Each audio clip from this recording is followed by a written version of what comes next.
18 રાજ્યોમાં ચોમાસાની ધમાકેદાર એન્ટ્રી થઈ ચૂકી છે। ગુજરાત અને રાજસ્થાનમાં ક્યારે આવશે ચોમાસું? આ વિસ્તારોમાં અપાયું યલો એલર્ટ।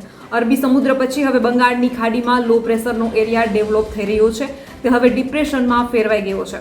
ત્યારે આજના વિડીયોમાં ખાસ આપણે ચર્ચા કરવાની છે કે ગુજરાતમાં ચોમાસું ક્યારે પહોંચશે અને હાલ ગુજરાતના કયા કયા જિલ્લામાં હળવા વરસાદની શક્યતા છે તેના વિશે સંપૂર્ણ માહિતી મેળવીશું। તો વિડીયોને જરૂરથી એન્ડ સુધી નિહાળશો। ખેડૂત મિત્રોને ખાસ વિનંતી કે વિડીયોને લાઇક કરી અને અન્ય ખેડૂત મિત્રો સુધી આ વિડીયોને શેર કરી અને ખાસ ચેનલને સબસ્ક્રાઇબ કરવાનું બિલકુલ ચૂકશો નહીં। નમસ્કાર, તમારા બધાનું સ્વાગત છે ધ કાજલ સુવા યુટ્યુબ ચેનલ ઉપર। આ વર્ષે નિર્ધારિત સમય પહેલા ચાલી રહેલું ચોમાસું ફક્ત કેરળમાં જ નહીં પરંતુ અત્યાર સુધીમાં દેશના 18 રાજ્યોમાં પહોંચી ગયું છે। આમાંથી 14 રાજ્યો ચોમાસામાં ભીંજાઈ ગયા છે, ક્યાંક ભારે વરસાદ પડી રહ્યો છે। હવામાન વિભાગ અનુસાર અત્યાર સુધીમાં ચોમાસું કેરળ, તામિલનાડુ, તેલંગાણા, કર્ણાટક, ગોવા અને આંધ્રપ્રદેશના અને પૂર્વોત્તરના તમામ 7 રાજ્યોને સંપૂર્ણ આવરી લે છે, જ્યારે તે મહારાષ્ટ્રના લગભગ અડધા ભાગમાં પહોંચી ગયું છે। 29 મેની સાંજ સુધીમાં છત્તીસગઢ અને ઓડિશાના દક્ષિણ ભાગો અને પશ્ચિમ બંગાળના ઉત્તરીય પર્વતીય વિસ્તારોમાં ચોમાસું દસ્તક આપી ચૂક્યું છે। વધારે જો વાત કરવામાં આવે તો કેરળમાં સામાન્ય રીતે 1 જૂને ચોમાસું આવે છે, પરંતુ આ વર્ષે ત્યાં લગભગ 12 દિવસ રહેલું પહોંચી ગયું છે।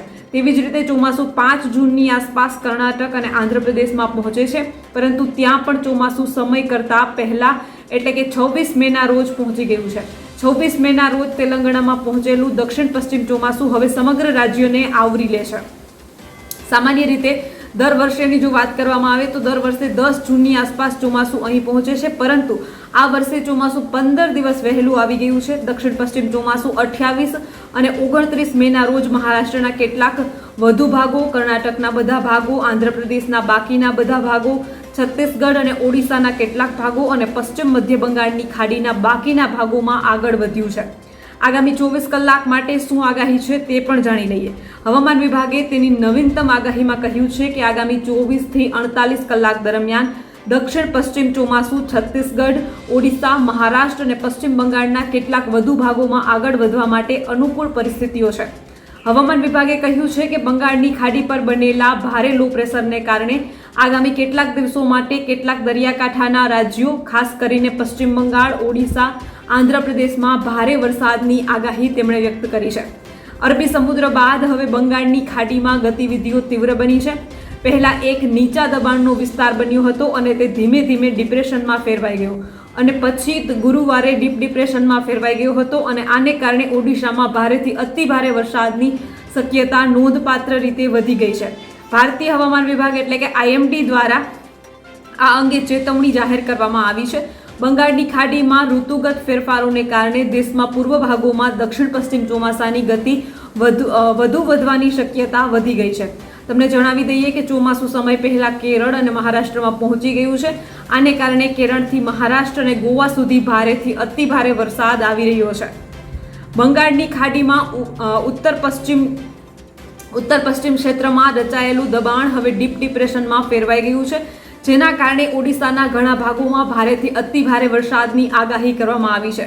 ભારતીય હવામાન વિભાગ એટલે કે IMDએ ગુરુવારે આ માહિતી આપી હતી। IMD બુલેટિન અનુસાર આ નીચા દબાણ પશ્ચિમ બંગાળ, બાંગ્લાદેશ દરિયાકાંઠાના નજીક ગંભીર નીચાણ દબાણમાં ફેરવાઈ ગયું છે। છેલ્લા 3 કલાકમાં લગભગ 20 કિમી પ્રતિ કલાકની ઝડપે ઉત્તર તરફ આગળ વધી રહ્યું છે। આ સિસ્ટમ સાગર ટાપુથી 60 કિમી દક્ષિણ પૂર્વમાં, દીર્ઘાથી 110 કિમી પૂર્વ દક્ષિણ પૂર્વ અને બાલાસોરથી 260 કિમી પૂર્વમાં સ્થિત છે। હવામાન વિભાગના જણાવ્યા અનુસાર આ સિસ્ટમ ગુરુવાર બપોર સુધીમાં ઉત્તર તરફ આગળ વધીને સાગર ટાપુ અને ખેપુપારા, બાંગ્લાદેશ વચ્ચેના દરિયાકાંઠાને પાર કરી શકે છે। આ હવામાન પ્રણાલીને ધ્યાનમાં રાખીને IMDએ ઓડિશાના ઘણા જિલ્લાઓને ઓરેન્જ એલર્ટ એટલે કે સાવધાન રહેવા માટે તૈયારી બતાવી છે। આમાં ગંજમ, ગજપતિ, કોરાપુટ, રાયગડા, બાલાસોર, ભદ્રક, કેન્દ્રાપારા, નબરંગપુર, કાલાહાંડી, મયુરભંજ અને જગતસિંહપુરનો સમાવેશ થાય છે। એટલે કે આ વિસ્તારોમાં ભારેથી અતિ ભારે વરસાદ સાથે ઓરેન્જ એલર્ટની ચેતવણી આપવામાં આવી છે। યલો એલર્ટ હેઠળ જિલ્લાઓમાં ગાજવીજ અને વીજળી સાથે ભારે વરસાદની ચેતવણી આપવામાં આવી છે। આ ચેતવણી કંધમાલ, પુરી, નયાગઢ તેમજ ખોરધા, કટક, નુઆપાડા, બોલાંગીર, કેઓઝર અને જાજપુર માટે જારી કરવામાં આવી છે। આ ઉપરાંત ઢેકાનાલ, સોનપુર, સંબલપુર, ઝારઝુગડા, સુંદરગઢ, અંગુલ, દેવગઢ, બોધ, બારગઢ અને મલકાનગીરી જિલ્લામાં પણ આવી જ ચેતવણી જાહેર કરવામાં આવી છે. રાજ્ય આપત્તિ વ્યવસ્થા વિભાગ અને જિલ્લા વહીવટી તંત્રને એલર્ટ પર રાખવામાં આવ્યું છે અને લોકોને સાવધાન રહેવાની અપીલ કરવામાં આવી છે. ત્યારે તમને એ લાગશે કે આ તમામ જિલ્લાની વરસાદની આગાહીની ચર્ચા એટલા માટે કરી રહી છું કારણ કે ગુજરાતમાં પણ આ સંભવિત આગાહીની આના પરથી આપણે માહિતી મેળવી શકીએ છીએ. કેરળમાં ચોમાસું સંપૂર્ણ રીતે પહોંચી ગયું છે. મહારાષ્ટ્ર અને મુંબઈ સુધી પણ તેની અસર જોવા મળી છે. ત્યારે ગુજરાત માટે અતિ મહત્વનો સવાલ છે કે ગુજરાતમાં હવે ચોમાસું ક્યારે પહોંચશે. સંપૂર્ણ રીતે દક્ષિણના રાજ્યોમાં ચોમાસાની ગતિવિધિઓ શરૂ થઈ ગઈ છે. ચોમાસું ત્યાં સંપૂર્ણ રીતે શરૂ થઈ ગયું છે અને હવે વારો છે ગુજરાતનો. તો કઈ તારીખોમાં ગુજરાતમાં ચોમાસું દસ્તક આપશે તેની વાત કરીએ જો ગુજરાતના હવામાનની, તો ગુજરાતમાં હવામાન વિભાગની નવી આગાહી છે કયા વિસ્તારોમાં વરસાદ પડશે અને ચોમાસું ક્યારે પહોંચશે. હવે કયા જિલ્લામાં હજુ પણ વરસાદ પડી શકે છે તેની એકવાર વાત કરી લઈએ. ગુજરાતમાં છેલ્લા ઘણા સમયથી વિવિધ વિસ્તારોમાં વરસાદ પડી રહ્યો છે. કેટલાક વિસ્તારોમાં ભારે વરસાદ પણ જોવા મળ્યો છે. હવામાન વિભાગની આગાહી પ્રમાણે હવે સૌરાષ્ટ્ર, કચ્છ અને ગુજરાત રિજનના વિસ્તારોમાં વરસાદનું ચિત્ર બદલાવાની સંભાવના છે. ચોમાસું વહેલું શરૂ થયા બાદ ખૂબ ઝડપથી આગળ વધ્યું અને મુંબઈ સુધી પહોંચી ગયું છે, પરંતુ તે બાદ ચોમાસાની અરબી સમુદ્રની બ્રાન્ચમાં કોઈ પ્રગતિ જોવા મળી નથી. બંગાળની ખાડી તરફથી ચોમાસાની બ્રાન્ચ હજી પણ ઝડપથી આગળ વધી રહી છે. એક તરફ અરબી સમુદ્રના કાંઠે આવેલા વિસ્તારો પર વરસાદનું જોર ઘટી રહ્યું છે, ત્યારે બંગાળની ખાડીમાં બનેલી મજબૂત સિસ્ટમના કારણે અનેક વિસ્તારોમાં ભારે વરસાદ થવાની શક્યતા છે. બંગાળની ખાડીમાં બનેલી સિસ્ટમના કારણે ચોમાસું કેટલાક વિસ્તારોમાં ખૂબ ઝડપથી આગળ વધે તેવી સંભાવના છે, જ્યારે કેટલાક વિસ્તારોમાં ચોમાસું પહોંચતા હજુ પણ વાર લાગશે. ગુજરાતમાં સામાન્ય રીતે મે મહિનામાં ખૂબ જ ગરમી પડતી હોય છે અને હીટવેવની સ્થિતિ જોવા મળતી હોય છે. જો કે આ વર્ષે મે મહિનાની શરૂઆતથી જ કમોસમી વરસાદ શરૂ થતાં ઉનાળાની ગરમી અને હીટવેવમાંથી રાહત મળી છે.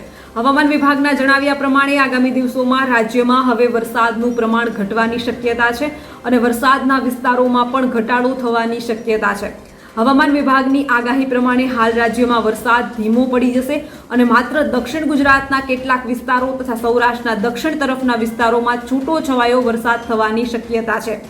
આગામી 2 થી 3 દિવસ સુધી એટલે કે 2 જૂન સુધી દક્ષિણ ગુજરાતના વલસાડ, નવસારી, ડાંગ, તાપી, સુરત, ભરૂચ સહિતના વિસ્તારોમાં હળવો અને છૂટો છવાયો વરસાદ થવાની શક્યતા છે. આ ઉપરાંત સૌરાષ્ટ્રના ભાવનગર, અમરેલી, ગીર સોમનાથ જિલ્લામાં છૂટા છવાયા હળવા વરસાદની શક્યતા છે. આ સિવાયના સૌરાષ્ટ્રના જિલ્લાઓમાં વરસાદની શક્યતા ખૂબ ઓછી છે. કચ્છ અને ઉત્તર ગુજરાત તથા મધ્ય ગુજરાતના જિલ્લાઓમાં પણ હાલ વરસાદની શક્યતા ખૂબ ઓછી દેખાઈ રહી છે.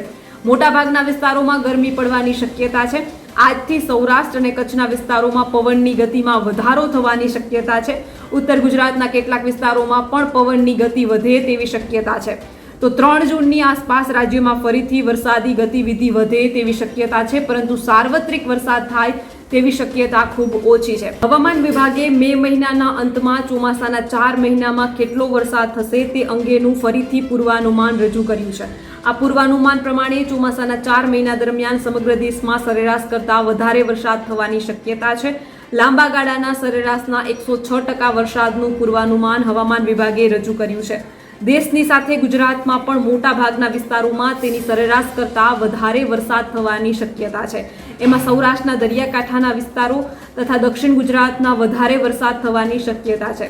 જૂન મહિનામાં પણ ગુજરાતમાં સામાન્ય રીતે સરેરાશ કરતાં વધારે વરસાદની શક્યતા છે, પરંતુ ઉત્તર અને પૂર્વ ગુજરાતના કેટલાક વિસ્તારો તથા સૌરાષ્ટ્રના કેટલાક વિસ્તારોમાં સરેરાશ અને ક્યાંક 1-2 વિસ્તારોમાં સરેરાશ કરતાં ઓછો વરસાદ થવાની સંભાવના છે.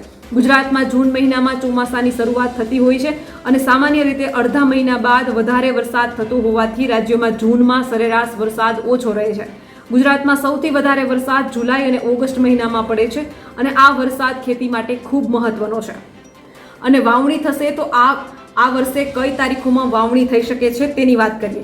મે મહિનામાં છેલ્લા દિવસોમાં અરબી સમુદ્રમાં એક સિસ્ટમ સર્જાઈ હતી અને તેના કારણે રાજ્યમાં વરસાદી ગતિવિધિ વધી હતી અને કેટલાક વિસ્તારોમાં વધારે વરસાદ થયો હતો. આ સિસ્ટમ આગળ વધીને મહારાષ્ટ્ર તરફ ગઈ અને તેના કારણે મુંબઈ સહિત મહારાષ્ટ્રના ઘણા વિસ્તારોમાં ચોમાસું વહેલું પહોંચી ગયું. જો સિસ્ટમ ગુજરાત તરફ આવી હોત તો રાજ્યમાં ચોમાસાની વહેલી શરૂઆત થઈ હોત. ગુજરાતમાં ચોમાસાની સત્તાવાર તારીખ 15 જૂન છે અને તેની આસપાસ કે તેના બાદ રાજ્યમાં ચોમાસું પહોંચતું હોય છે. સામાન્ય રીતે ચોમાસા પહેલા કોઈ સિસ્ટમ અરબી સમુદ્રમાં સર્જાય અને ગુજરાત તરફ આવે તો ચોમાસું વહેલું આવતું હોય છે. હાલ બંગાળની ખાડીની સિસ્ટમ બાંગ્લાદેશ અને પૂર્વોત્તરના રાજ્યો તરફ જતા ગુજરાતમાં હવે વરસાદી ગતિવિધિ વધે તેવી સંભાવના ઓછી છે. આ ઉપરાંત હવામાનના વિવિધ મોડલો તાજેતરમાં અરબી સમુદ્રમાં કોઈ સિસ્ટમ બને તેવી શક્યતા પણ દર્શાવતા નથી. હવામાન વિભાગે ચોમાસા વિશે જે માહિતી આપી છે તેમાં કહેવામાં આવ્યું છે કે ચોમાસું બંગાળની ખાડી તરફના વિસ્તારોમાં આગળ વધે તેવી સંભાવના છે, પરંતુ ગુજરાત તરફ આગળ વધે તેવી સંભાવના ખૂબ ઓછી છે. ગુજરાતમાં જૂન મહિનામાં કેટલો વરસાદ થશે હવે એ પણ જાણી લઈએ. હવામાન વિભાગે મે મહિનાના અંતમાં ચોમાસાના 4 મહિનામાં કેટલો વરસાદ થશે તે અંગેનું ફરીથી પૂર્વાનુમાન જે છે તે જાહેર કર્યું છે. આ પૂર્વાનુમાન પ્રમાણે ચોમાસાના 4 મહિના દરમિયાન સમગ્ર દેશમાં સરેરાશ કરતાં વધારે વરસાદ થવાની શક્યતા છે. લાંબા ગાળાના સરેરાશના 106% વરસાદનું પૂર્વાનુમાન હવામાન વિભાગે રજૂ કર્યું છે. દેશની સાથે ગુજરાતમાં પણ મોટા ભાગના વિસ્તારોમાં તેની સરેરાશ કરતાં વધારે વરસાદ થવાની શક્યતા છે. એમાં સૌરાષ્ટ્રના દરિયાકાંઠાના વિસ્તારો તથા દક્ષિણ ગુજરાતના વધારે વરસાદ થવાની શક્યતા છે. જૂન મહિનામાં પણ ગુજરાતમાં સામાન્ય રીતે સરેરાશ કરતાં વધારે વરસાદની શક્યતા છે, પરંતુ ઉત્તર અને પૂર્વ ગુજરાતના કેટલાક વિસ્તારો તથા સૌરાષ્ટ્રના કેટલાક વિસ્તારોમાં સરેરાશ અને ક્યાંક 1-2 વિસ્તારોમાં સરેરાશ કરતાં ઓછો વરસાદ થવાની સંભાવના છે. ગુજરાતમાં જૂન મહિનામાં ચોમાસાની શરૂઆત થતી હોય છે અને સામાન્ય રીતે અડધા મહિના બાદ વધારે વરસાદ થતો હોવાથી રાજ્યમાં જૂનમાં સરેરાશ વરસાદ ઓછો રહે છે. ગુજરાતમાં સૌથી વધારે વરસાદ જુલાઈ અને ઓગસ્ટ મહિનામાં પડે છે અને આ વરસાદ ખેતી માટે ખૂબ મહત્વનો છે. તો બસ આજના વિડીયોમાં એટલું જ. જલ્દી જ મળીશું એક નવા વિડીયોની સાથે. ત્યાં સુધી જોતા રહો ધ કાજલ સુવા યુટ્યુબ ચેનલ. નમસ્કાર.